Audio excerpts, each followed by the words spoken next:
Welcome, focused learners, to this explainer. Today, we're diving into an absolute masterclass on decoding the invisible markers that expert speakers and lecturers use to organize information. Have you ever felt like a lecturer is just speaking a mile a minute and you're frantically trying to keep up? Well, today, we're going to change how you listen completely by uncovering the secrets of spoken punctuation. We've all been there, right? You're sitting in a lecture hall or watching an academic presentation, and the sheer volume of information is just completely overwhelming. You're probably asking yourself, how do I actually know what's important enough to write down? Honestly, it can feel a bit like trying to catch rain in a sieve. But what if I told you the speaker is actually handing you the answers, not just in the words they use, but in exactly how they say them? Okay, let's dive into this. Here is our four-part toolkit to solve information overload. 1. Vocal stress. 2. Intonation patterns. 3. The power of pausing. And 4. Linear note-taking. Now, before we break down those individual tools, we really need to understand the core concept here, spoken punctuation. Think about it. When a writer wants to structure a sentence or emphasize a really important point, what do? They use commas, periods, exclamation marks, maybe some bold text. But a speaker doesn't have those visual aids. Instead, they use the strategic application of stress, intonation, and pausing to organize their thoughts and highlight key information. They are literally punctuating the air with their voice. And this brilliantly illustrates that unified system. You see, these aren't just accidental speech habits, they're absolutely essential tools employed by effective lecturers to help you, the listener, follow what they're saying. If you aren't actively listening for them, you're missing half the message. So, let's get into part 1, vocal stress, highlighting key concepts. Think of vocal stress as a giant yellow highlighter. The speaker is making specific words louder, slightly higher in pitch, and a little bit longer than the words around them. Now, what's really fascinating here is the specific types of words that academic speakers choose to emphasize. They don't just stress random syllables. They heavily stress nouns and noun phrases because those contain the core subject matter. But even more interestingly, they stress evaluative words and auxiliary verbs to emphasize the logic of their arguments. By hitting these words hard, they persuade the listener and make those key ideas completely pop out from the surrounding sentences. Let me give you a perfect example. A speaker wouldn't just read this sentence flatly. They would say, "And this talk is of particular relevance to students on business and psychology courses." Do you hear how those words just punch right through? If you're taking notes, your brain immediately knows to capture relevance, business, and psychology. The speaker literally just did the heavy lifting for you. Moving right along to part 2, intonation patterns, signaling meaning and structure.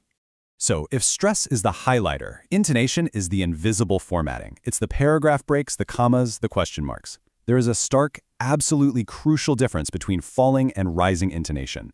When a lecturer wants to show they've definitively ended a point or completed a sentence, their pitch drops. That is falling intonation. It's basically a verbal period. On the flip side, rising intonation at the end of a phrase keeps a thought open. In a seminar or discussion setting, a rising tone is an invitation. It signals that the speaker hasn't finished, or they're opening the floor for someone else to jump in. Here's exactly how falling intonation sounds in practice. Listen to the very end of this sentence. Today, we're going to be looking at leadership, the psychology of leadership.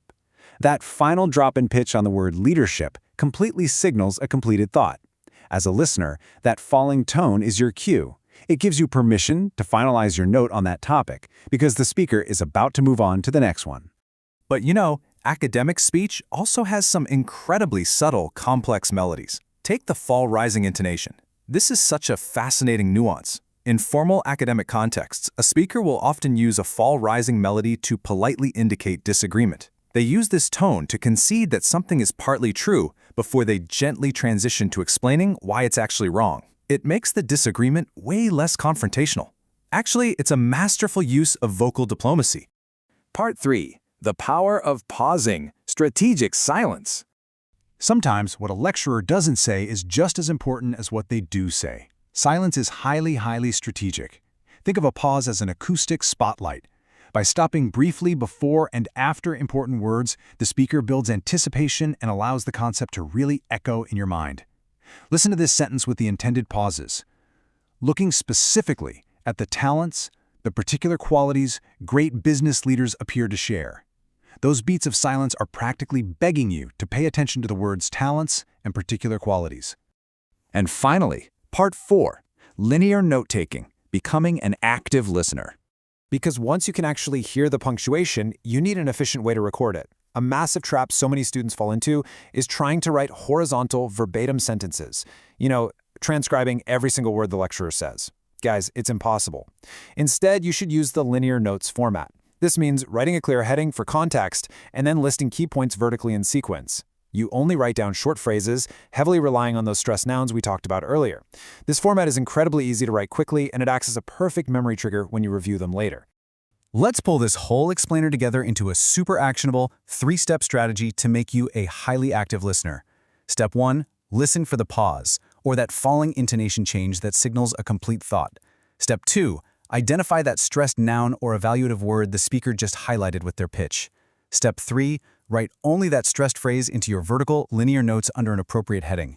By doing this, you are transforming yourself from a passive sponge into an active decoder of academic language.